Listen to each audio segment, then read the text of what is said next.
एक सेकंड, ये wind and storm ही करा देते हैं, 1-2 दिन में ट्राइपॉड आ जाएगा ना मेरा, तो फिर क्या कहते हैं, आज ही आ जाए कल आ जाए, तब आप लोग को बोर्ड पे करा दें। देखिए विंड एंड स्टॉर्म में कल बहुत आगे तक करा दिया था, याद होगा आप लोग को।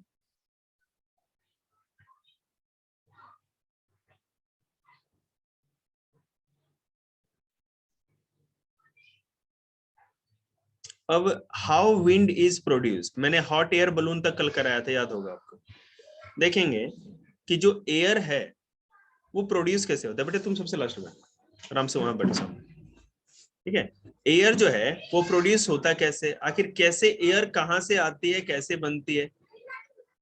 देखो, wind is the moment of air which depends on the difference in air pressure, ठीक है।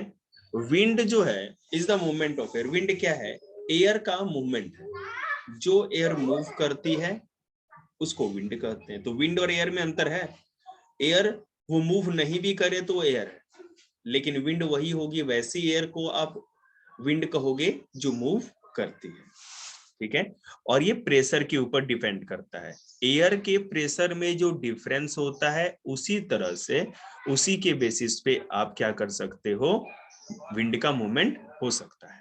अब देखो कैसे, कहीं हाई प्रेशर होता है, कहीं लो प्रेशर होता है, तो हवाएं हमेशा हाई प्रेशर से लो प्रेशर की ओर मूव करती हैं। कहां से, हाई प्रेशर से लो प्रेशर की ओर, याद रखना।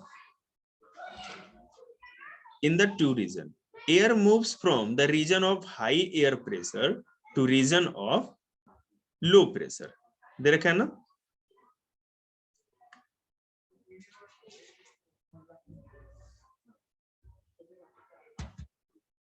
ठीक है, the greater the difference in air pressure the faster the air moves. जितना हाई प्रेशर और लो प्रेशर में अंतर होगा, जैसे मैं आपको बता, कहीं पर हाई प्रेशर है और कहीं पे लो प्रेशर, ठीक है।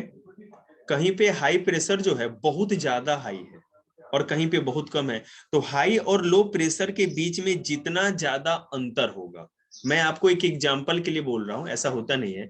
मान लीजिए कहीं 100 MB मिलीबार, ठीक है, 100 मिलीबार हाई प्रेशर है, हवाओं का प्रेशर है कहीं, और कहीं पे क्या कहते हैं 100 मिलीबार है, तो 100 और 1 में तो बहुत अंतर हो गया, 99 का अंतर हो गया, तो हवाएं बहुत तेजी से आएंगी, ठीक है। अगर मान लीजिए कि कहीं हाई प्रेशर 100 है और दूसरी जगह उससे कम 70 या 80 लो प्रेशर है, तो डिफरेंस केवल 30 का हो गया, तो हवाएं स्लो स्लो चलेंगी, ज्यादा तेज नहीं चलेंगी। आपने गर्मियों में देखा होगा, जो बहुत ज्यादा गर्मी पड़ती है तो दोपहर या 3 बजे के समय एकदम हवाएं नहीं चलती हैं, कभी कभी तूफान आने से पहले देखते हो ना, पत्ते हिलने बंद हो जाते हैं, बिल्कुल हवा की थोड़ी सी भी मूवमेंट नहीं होती। इसलिए होता है क्योंकि वहां बिल्कुल लो प्रेशर हो जाता है, तो जहां ज्यादा हाई प्रेशर होगा वहां से हवाएं बहुत तेजी से आएंगी उस लो प्रेशर की ओर, ठीक है।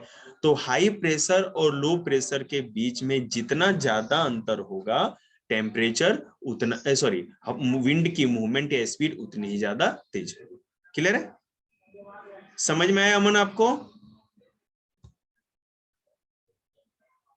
दिलीप, अमन, सर एक और बार बता। मैं ये कह रहा हूं, सर एक और बार बता दो। ठीक है, मैं ये कह रहा हूं कि जैसे आपको समझ लीजिए कि कहीं पे 100 मिली बार, 100 मिली बार कहीं हाई प्रेशर है, एयर का जो प्रेशर है 100 मिली बार है, और कहीं पर 3 या 4 है या 30 या 40 है, तो बहुत डिफरेंस हो गया ना। तो वहां पर हाई प्रेशर से लो प्रेशर, मतलब 100 मिली बार जहां है ना एयर का प्रेशर, वहां से हवाएं 30 या 40 मिली बार की तरफ तेजी से आएंगी। और अगर उनके बीच में जो डिफरेंस है कम हो, जैसे मान लो कि 100 मिली बार हाई प्रेशर है और कहीं पे केवल 4 मिली बार लो प्रेशर है, सॉरी मैंने 90 या 80 मिली बार है, तो 90 और 80 और 100 में ज्यादा अंतर नहीं हुआ ना, 10 या 20 का अंतर हुआ, तो हवाएं बहुत तेजी से नहीं आएंगी, थोड़ी स्पीड कम हो जाएगी। जितना ज्यादा हाई प्रेशर और लो प्रेशर के बीच में अंतर होगा, हवाओं का विंड का स्पीड उतना ही तेज होगा। जितना कम उनके बीच में अंतर होगा, जैसे हाई प्रेशर 100 हो और लो प्रेशर 90, तो 10 का ही डिफरेंस है, 10 का ही अंतर है, तो हवाओं की स्पीड कम होगी। वहीं पे कहीं अगर 100 मिलीबार हाई प्रेशर है और कहीं पे मान लो 90 है, सॉरी क्या कहते हैं 10 है, तो 90 का डिफरेंस हो गया ना, 100 माइनस 10 90 हो गया, तो 90 का डिफरेंस, तो हवाएं बहुत तेजी से आएंगी। अब क्लियर हुआ?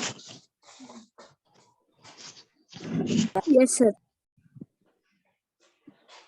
ठीक,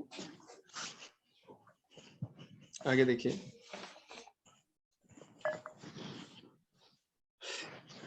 अब देखिए ऐसा होता कैसे। बेटे आप लोग म्यूट करके रखिए अपने आप को।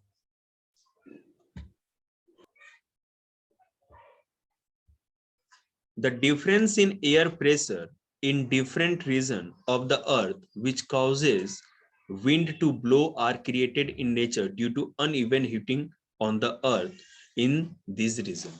ठीक है, आपको पता है कि धरती पर हर जगह एक जैसी ना गर्मी पड़ती है ना एक जैसी सर्दी।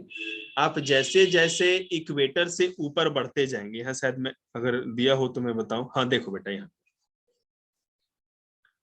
अब देखो अगर इक्वेटर की बात करें, ये रहा इक्वेटर 0 डिग्री, ये तो आप समझ रहे हैं ना इक्वेटर कहाँ होता है, दिमाग में है ना इक्वेटर जो है। तो इक्वेटर से जैसे जैसे आप ऊपर जाओगे, ठीक है, जैसे अगर आप पोलर इलाके में जाएं, ध्रुवीय क्षेत्र में, उत्तरी ध्रुव, दक्षिणी ध्रुव, साउथ पोल, नॉर्थ पोल, तो क्या होगा वहां टेम्परेचर कम होगा या ज्यादा? नॉर्थ में ज्यादा होगा, साउथ में कम होगा। दोनों जगह कम होगा ना। आप नॉर्थ पोल जाओ या साउथ पोल, आपको सर्दी नहीं लगेगी? तो बस वही तो कर रहा हूं, इक्वेटर से जैसे ही आप नॉर्थ की तरफ जाएंगे या आप साउथ की तरफ जाएंगे, तो जैसे जैसे ऊपर जाते जाओगे पोल की तरफ, आप सर्दी बढ़ती जाती है। और मैंने आपको बताया जहां जितनी ज्यादा सर्दी होगी वहां उतना ही ज्यादा हाई प्रेशर होगा। ठीक है, हवाओं का जो प्रेशर होगा ठंडी जगहों पे ज्यादा होता है। क्यों, मैंने उस दिन समझाया था, आप वीडियो देखना। और जहां पे गर्मी ज्यादा होती है वहां पर हवाओं का प्रेशर कम होगा, मतलब लो प्रेशर होगा। क्लियर है? तो वही कह रहे हैं, अर्थ पर जहां पर ज्यादा सर्दी पड़ती है, जैसे मान लो बेटा ये 66.5 अगर देख लो, तो ये हो गया आर्कटिक सर्कल, ठीक है, और ये हो गया आपका अंटार्कटिक सर्कल।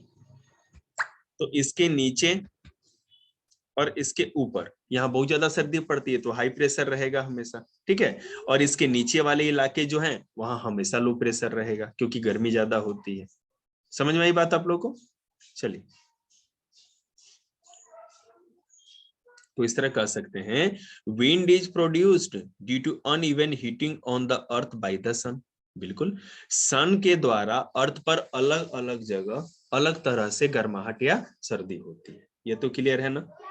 अब मान लीजिए कि अगर आप सन की बात करें, मैंने आपको बताया था इक्वेटर पे ज्यादा धूप मिलती है, ज्यादा सीधी सूरज की किरणें पड़ती हैं, 90 डिग्री का एंगल बनता है, तो वहां पर क्या होगा, टेम्परेचर, बेटी उठा के दीजिए,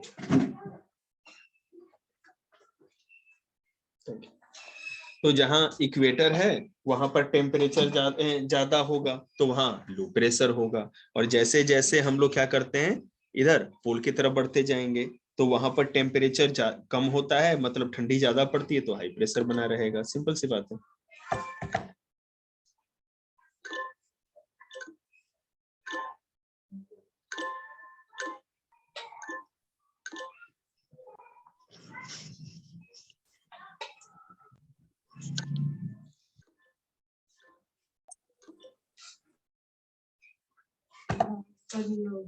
चलिए आगे देखते हैं। दूसरा, wind is produced by the uneven heating of land and water in ocean. बिल्कुल देखते हैं, यहाँ पर ये समझ में आ जाएगा आपको।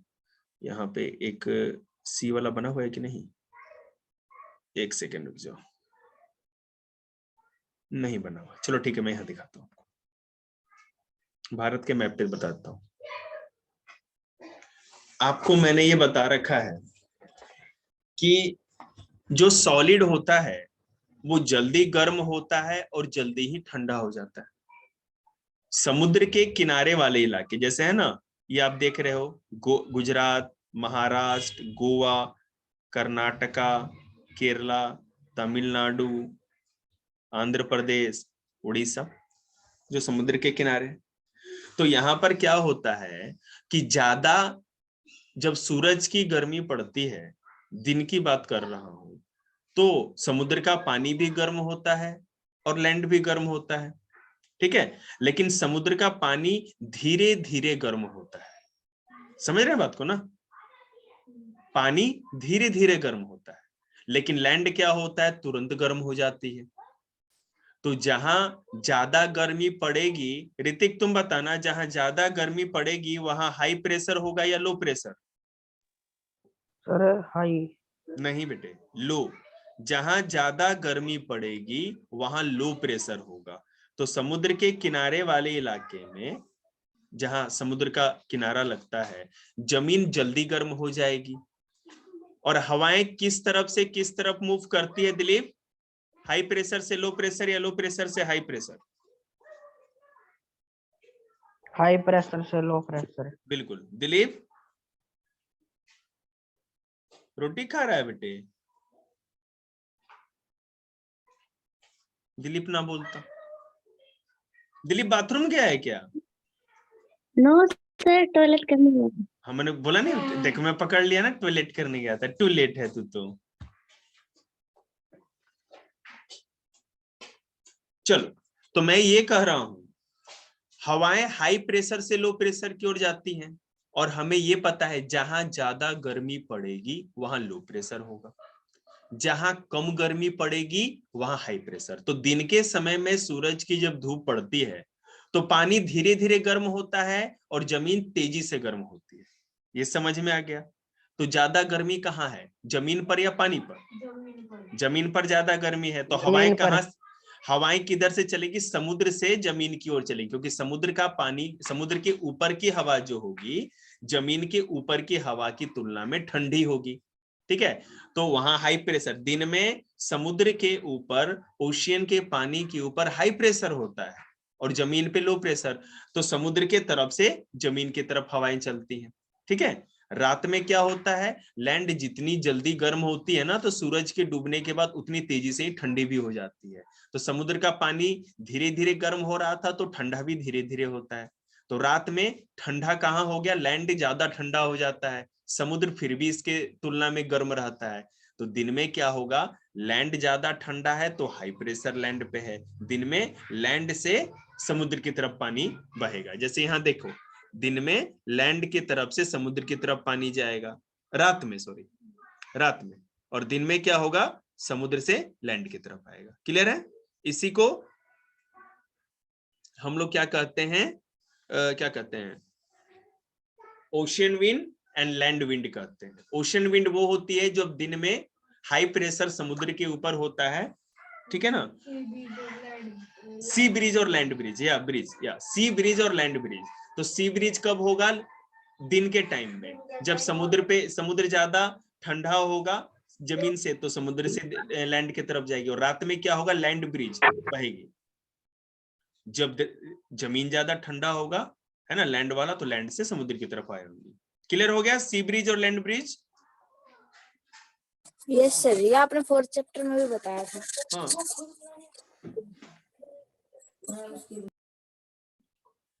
एक सेकेंड बेटा, वेट करना, इधर कितना घर जाते हो,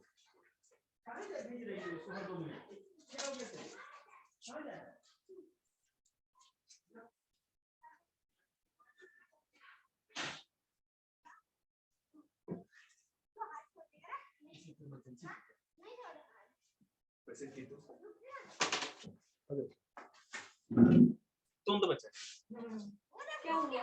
कुछ नहीं। चलो, अब हम लोग करेंगे क्वालिटी का। तो लैंड ब्रिज और सी ब्रिज तो आपको पता होगा जतिन जी, ये तो पता है आपको? पक्का पता नहीं है तो चलो कुकर में 3 सीटी लगा के पक्का कर दें उसको। दिन में सूरज की रोशनी जब पड़ती है, ठीक है, सनलाइट जब पड़ती है, तो लैंड, समुद्र का जो किनारा होता है, ओशियन कोस्ट, तो समुद्र का पानी जो होता है, ओशियन का जो वाटर होता है, पानी की खासियत तो धीरे धीरे गर्म होता है और धीरे धीरे ही ठंडा होता है, ठीक है। तो दिन में ज्यादा तेज धूप पड़ने से जमीन जल्दी गर्म हो जाएगी समुद्र के पानी के कंपेयरली, समझ रहे हैं ना बात को।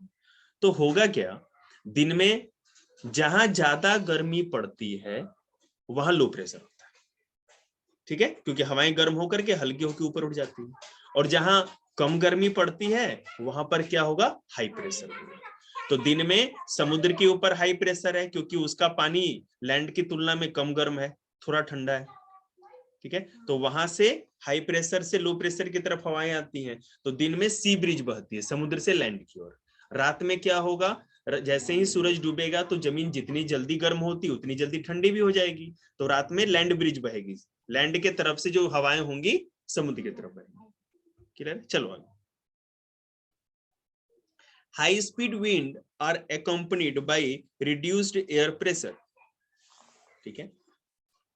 हवाएं तभी, विंड तभी बहुत तेज बह सकती है जब एयर का प्रेशर बहुत कम हो। आपने गर्मियों के मौसम में धूल भरी आंधी वाला मौसम देखा होगा, गर्मियों में आता है ना एकदम तूफान, ऐसा आएगा कि जैसे एकदम डांगर उड़ने लगे, ताऊ उड़ने लगा, इस टाइप का। ऐसा नहीं होता, उसके लिए ताऊ को हल्का होना पड़ेगा।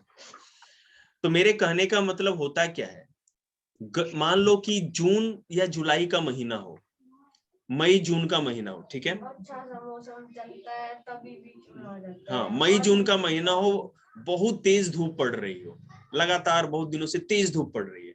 अब तेज धूप पड़ने से पता है क्या हो रहा है, तेज धूप पड़ने से ये हो रहा है कि नीचे का जो टेम्परेचर है हवाओं का, हमारे आसपास का, आपके आसपास का, अर्थ के सरफेस का, वो बहुत ज्यादा गर्म हो रहा है और गर्म होकर के हल्का हो जाएगा। जो भी चीज गर्म होती है, उस दिन मैंने क्लास में कल समझाया था, हवाएं गर्म होंगी तो फैलेंगी, हॉट एयर बलून भी इसी पे फोकस था, है ना।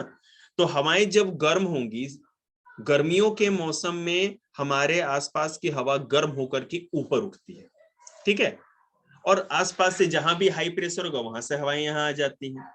तो ये होता रहता है। लेकिन ऐसा हो कि कभी बहुत ज्यादा लो प्रेशर बन जाए, एकदम बिल्कुल पत्ता भी नहीं हिल रहा, बिल्कुल एकदम शांत मौसम हो गया, हाँ बिल्कुल होता नहीं है।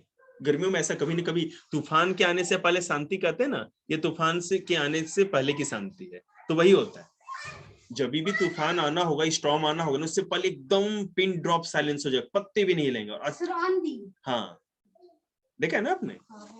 तो उसी तरह यही होता है, क्योंकि वहां पर बिल्कुल लो प्रेशर हो जाता है। लो प्रेशर होने के कारण क्या होगा, जहां भी हाई प्रेशर होगा ना, वहां से तेजी से इस प्लेस को फील करने के लिए यहाँ पर हवाएं आती हैं। तो जितना कम लो प्रेशर होगा उतने ही तेजी से दूसरी जगह से विंड हाई प्रेशर से यहाँ आएंगे। क्लियर है। बारिश भी आती है, उस बारिश में भी आंधी आ जाती है जी, if high speed wind blow over the roof of house, अगर हमारे घर के छतों के ऊपर से हाई स्पीड विंड बह रही है, they will reduce the air pressure above the roof, तो छत के ऊपर की एयर प्रेशर को खत्म कर देगी, वहां की हवाओं को निकाल देगी।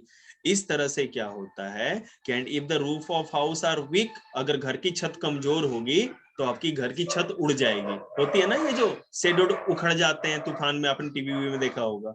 जब छत कमजोर हो ना, तो तेज आंधी आ रही हो, तो ऊपर से हवाएं जब छत के ऊपर से बहेंगी ना, तो ऊपर छत के ऊपर एकदम लो प्रेशर बना देंगी, हाँ, तो बिल्कुल वो जो भी छतें निकल जाती है। ये एयर प्रेशर के कारण होता है। The high air pressure from below will lift up the roof.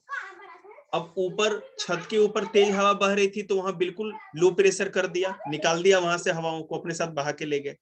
और नीचे क्या है, आपके कमरे में तो एयर प्रेशर था ही, तो नीचे में आपके कमरे में हाई प्रेशर है, ऊपर लो प्रेशर है, तो हाई प्रेशर से लो प्रेशर की तरफ हवा जाएगी ना, तो कमरे से छत के ऊपर की ओर हवा एक आपको धक्का लगेगा और इसको उखाड़ करके बाहर निकलेगी। समझ में बात अब? Sir, transportation in animals and plants है ना एक chapter? No, wind storm and cyclone. नहीं, ये वाला नहीं सर, ये अपने कर करवाया था ना। हाँ, तो सर एनिमल्स भी है उसमें ना? एनिमल्स भी बेटा बिल्कुल। एनसीईआरटी में कोई एनिमल्स नहीं है। भाई ट्रांसपोर्टेशन नहीं, सॉरी, रिप्रोडक्शन। रिप्रोडक्शन में हाँ, रिप्रोडक्शन इन एनिमल भी है। एनिमल्स और प्लांट्स दोनों है बेटे। नहीं सर, हमारे में सिर्फ प्लांट्स हैं। Aman, reproduction in plants and animals दोनों चैप्टर है ना हम लोग का। सर लखवीर सिंह में तो है, मैंने एनसीईआरटी में देखा नहीं। लखवीर सिंह में है तो कोई बात नहीं बेटे, आपको नॉलेज तो चाहिए ना। Wind speed and wind direction, ठीक है। विंड की स्पीड और विंड का डायरेक्शन किस पे डिपेंड करता है? The wind speed is measured by the instrument called anemometer. याद रखिएगा, ये आपको नोट्स में भी लिखना है। विंड कितनी स्पीड से बह रही है, इसको मेजर करने का जो इंस्ट्रूमेंट होता है उसको एनीमोमीटर कहते हैं, ठीक है, एनीमोमीटर, ठीक है। The direction of wind at a place is found by using an instrument called wind vane. और विंड की डायरेक्शन कहाँ है, किस डायरेक्शन में, इसको मेजर करने के लिए विंड वेन नाम का एक इंस्ट्रूमेंट आता है। देखो मैं आपको दिखा देता हूँ कैसा होता है। ये है विंड वेन, है ना, ये लगा होता है, एरो लगा हुआ, नॉर्थ वेस्ट साउथ ईस्ट लगा होता है, ठीक है। और ये बेटा अनीमोमीटर है, ये वाला जो डब्बे हैं, इससे पता चलता है कि किसका कितना स्पीड है एयर का। ये एयर की स्पीड को बताता है और ये बताता है विंड के डायरेक्शन को। ऋतिक समझ में आया तुम्हें?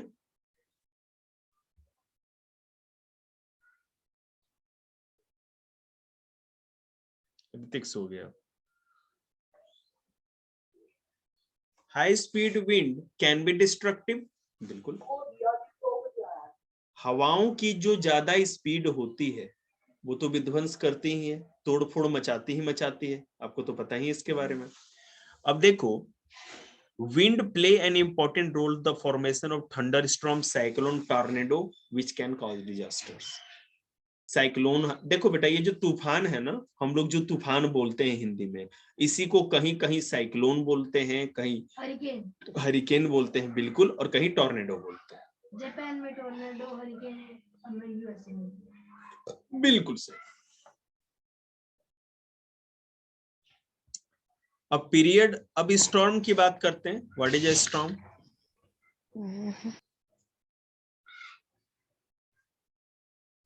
A period of violent weather with strong winds and usually rain is called a storm.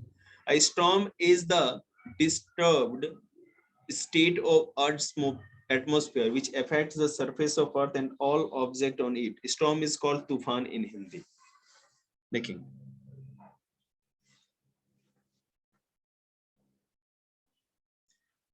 हवाओं की ऐसी स्पीड, ठीक है, जब हवाएं बहुत तेजी से चल रही, मौसम बहुत ज्यादा खराब हो जाए, है ना, स्ट्रॉन्ग विंड, बहुत तेज ताकतवर हवाएं बह रही, स्ट्रॉन्ग विंड बह रही, और अपने साथ बारिश या स्नो भी लेकर के आए। कभी देखते हैं ना बहुत तेज तूफान होता है तो ओले भी गिरने लगते हैं, कभी आपने देखा होगा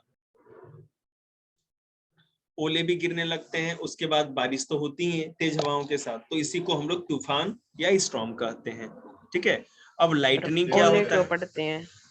हाँ, ओले ओले क्यों इसलिए पड़ते हैं? पड़ते हैं, मैं आपको बताऊं, ओले इसलिए पड़ते हैं क्योंकि कभी कभी जब हवाओं में जो मॉइस्चर होता है, वाटर वेपर, आपको पता है सूरज की धूप जब पड़ती है तो पानी के ऊपर जब धूप पड़ेगी तो वाटर वेपर बन करके वो हवाओं में ऊपर उठते हैं, मिक्सअप हो जाएंगे, और हवा जैसे जैसे ऊपर उठती है वो ठंडी होकर के वाटर ड्रॉपलेट्स में बदल जाती है और बारिश होती है। आपने चार्जर का वो तार कुर्सी के नीचे लगा रखा है, मोस रखा है बेटा, जान के उसको, यहाँ है ना, ये पीछे, ये वाला। हाँ। अच्छा। तो लेकिन कभी कभी क्या होता है कि हम लोग वो हवाएं जो हैं उसमें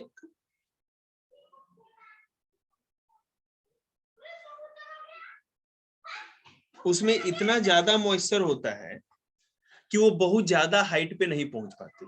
सॉरी, कभी कभी हवाएं जो होती हैं पूरी हाइट पे ना सॉरी, नीचे ठंडी नहीं हो पाती, वो बहुत ज्यादा ऊपर चली जाती है।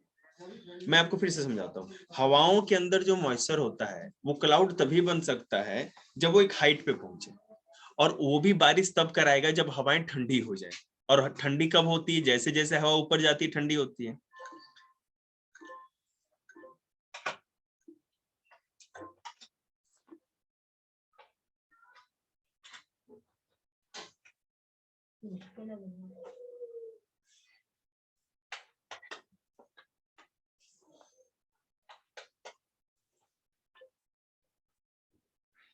लेकिन कभी कभी क्या होता है कि वो हवाएं बहुत ज्यादा हाइट पे चली जाती हैं, ठीक है। जब वो हवाएं बहुत ज्यादा हाइट पे चली जाती हैं तो वाटर ड्रॉपलेट्स ना बना करके वो स्नोबॉल बना लेती हैं, मतलब कि हेल्स, हाँ ज्यादा ठंडी हो जाती है, तो जल की बूंदे ना बना करके वो बर्फ के गोले बना लेती है, जो ओले होते हैं। और आपको पता है ये जो ओले होते हैं ना, ये बहुत बड़े साइज के होते हैं, ये जमीन पर आते आते ना आपस में टकरा टकरा के तब छोटे होकर के ऐसे गिरते हैं, ये बहुत बड़े साइज के होते हैं।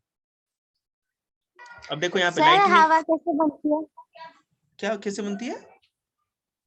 हवा कैसे बनती है? हवा तो बेटे पहले से बनी हुई है ना, हवा कोई बना थोड़ी सकता है। हवा तो जब से हमारी प्रकृति बनी है, अर्थ बना है, तब से हवा है। हवाओं का मूवमेंट कैसे होता है ये मैंने आपको समझा दिया, ठीक है। हाँ बिल्कुल, तूफान तो होते हैं ना, जुपिटर पे भी बहुत ज्यादा तूफान आता है, स्टॉर्म आता है, ये तो कोई बड़ी बात नहीं। देखिए देखो, lightning, a natural flow of high voltage electricity within a cloud which appears as a bright flash of light in the sky is called lightning. ये बादलों के अंदर जब दो अलग अलग चार्जेस का, ठीक है, एक दूसरे से क्या कहते हैं कनेक्शन होता है या रगड़ होती है, तो उससे बिजली की चमक पैदा होती है, करंट पैदा होता है, और वही चमक के रूप में आता है। देखेंगे, cloud to become electric charged are produce lightning. For a cloud to become electrically charged and produce lightning, its temperature must be close to the freezing point of water. We will explain in further. अब हम आपको आगे बताएंगे, ठीक है ना, कि ये बिजली बनती कैसे, ये जो बिजली चमकती है, लाइटनिंग होती है आकाश में, वो आखिर कैसे बिजली आकाश में बन जाती है। तो आपको मैंने यहाँ पर ये समझा रखा है लाइटनिंग होता है। थंडर क्या होता है? Lightning and thunder are two characteristic feature of a thunder storm. Thunder storm मतलब कि बिजली के साथ, गड़गड़ाहट के साथ, तेज हवाओं के साथ जो बारिश होती है उसी को थंडर स्टॉर्म कहते हैं। तो थंडर मतलब कि बहुत तेज हवा, और थंडर मतलब कि तेज आवाज, बिजली की कड़कने की आवाज, ठीक है। आगे देखिए,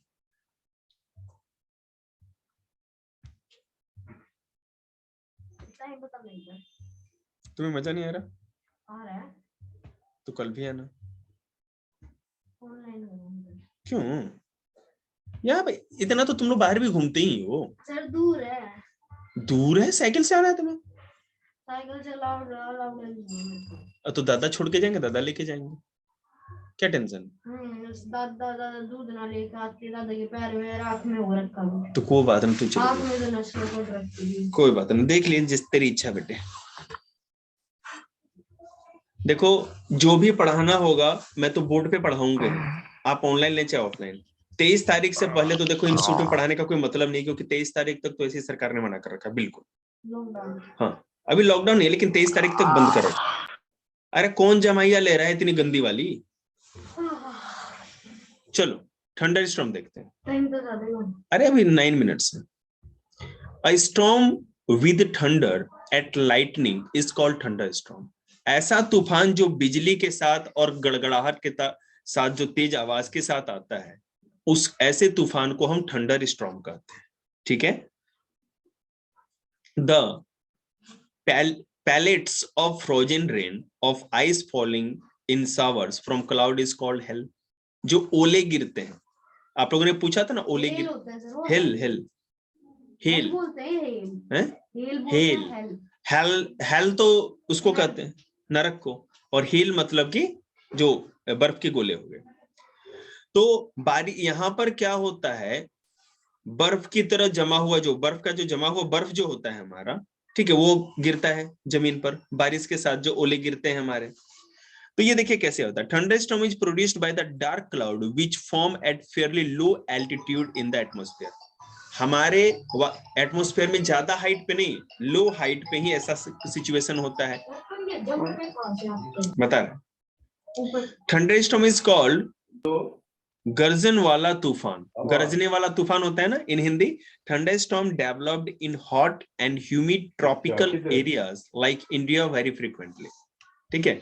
भारत के जैसे देश में, भारत जैसे जो देश है, आपको पता है कि उष्णकटिबंधीय देश है। 0 डिग्री से, मतलब इक्वेटर 0 डिग्री है नॉर्थ पे से, 30 डिग्री नॉर्थ से 30 डिग्री साउथ, इसके बीच का जो इलाका है ये सारे के सारे ट्रॉपिकल एरिया कहे जाते हैं, उष्णकटिबंधीय क्षेत्र, जहां साल में अधिक दिनों तक गर्मी होती है। तो भारत भी उसमें पड़ने के कारण यहाँ पर भी इसी तरह का मौसम होता है। क्लियर है? ठीक है। The sun heats the surface of earth. अब देखो पूरा का पूरा मैं प्रोसेस आपको चित्र समझाता हूँ, ध्यान देना। The sun heats the surface of earth, the hot surface of earth warms the air in contact with it. सूरज धरती को गर्म करता है और धरती के कांटेक्ट में आने वाली जो हवा होती है वो भी गर्म हो जाती है, ठीक है ना। The warm air rises up creating a low pressure area. जो गर्म हवा होती है वो ऊपर उठती है, हल्की होगी तो स्प्रेड होगी, है ना, एक्सपेंड होके ऊपर उठेगी। और जब कोई हवा ऊपर उठ जाएगी तो जिस जगह से उठी है वहां पर तो कोई हवा का प्रेशर ही नहीं रहा, जब हवा ही चलेगी तो प्रेशर लो हो गया ना, ठीक है जी। And cool air rushes it to take its place in the form of a strong wind. जहां पर ठंडी हवा है, यहाँ पर तो ज्यादा गर्मी पड़ रही थी, तो ठंडी हवा पता है कहां से आएगी? ठंडी हवा ऊपर से आएगी, क्योंकि ऊपर जैसे ही आप जाओगे तो हवाओं का टेम्परेचर कम हो जाता है।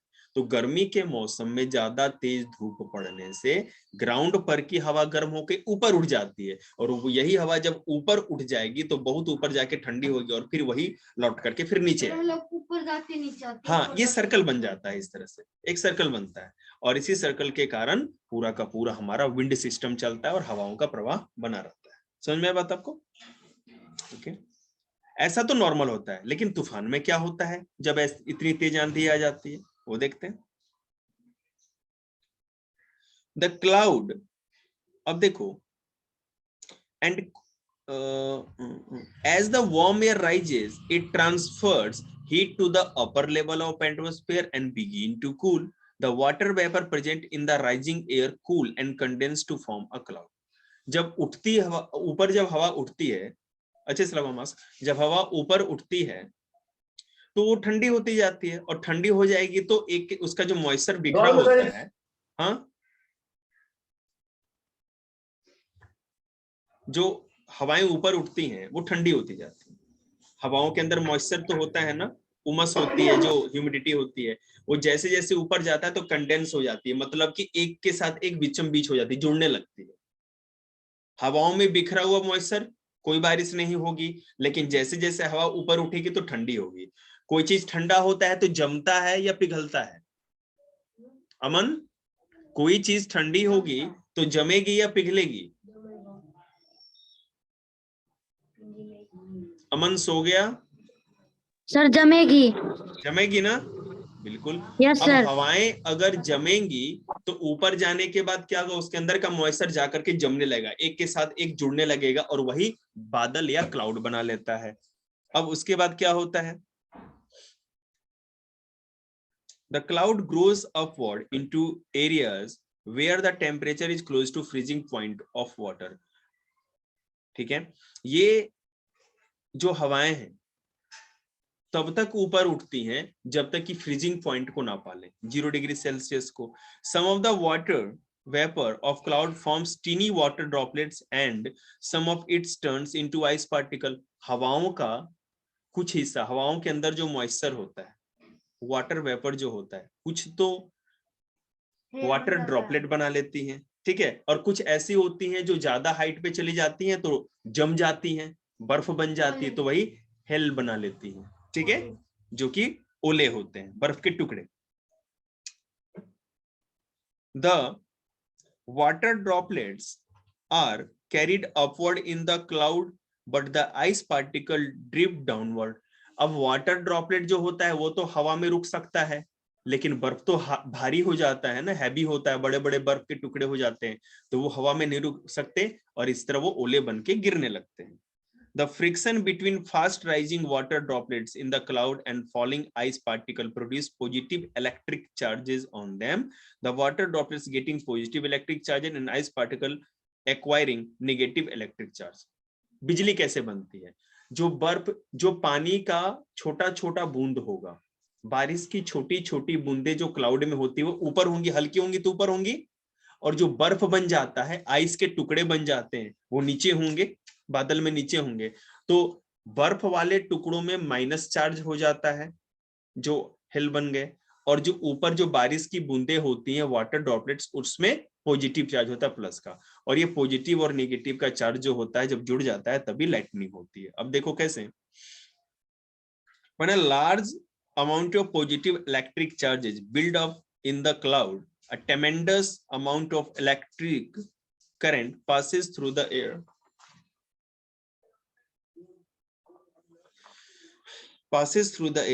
In the cloud which produces a big electric sparks.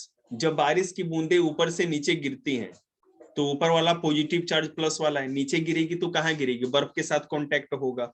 अब क्लाउड में ऊपर वाला जल का बूंद जो है वाटर ड्रॉपलेट्स नीचे वाले आइस जो पार्टिकल है उनसे टकराएगी तो पॉजिटिव नेगेटिव से टकराएगा और बिजली बन जाएगा। ये वाला कॉन्सेप्ट में कल फिर से आप लोगों को करा दूंगा, ठीक है। आज इतना ही रखते हैं, कल भी मैं साइंस ही कराऊंगा अगर मेरा ट्राइपॉड नहीं आता है तो, नहीं तो मैथ्स कराएंगे। चलिए अब मैं होमवर्क आप लोग को सेंड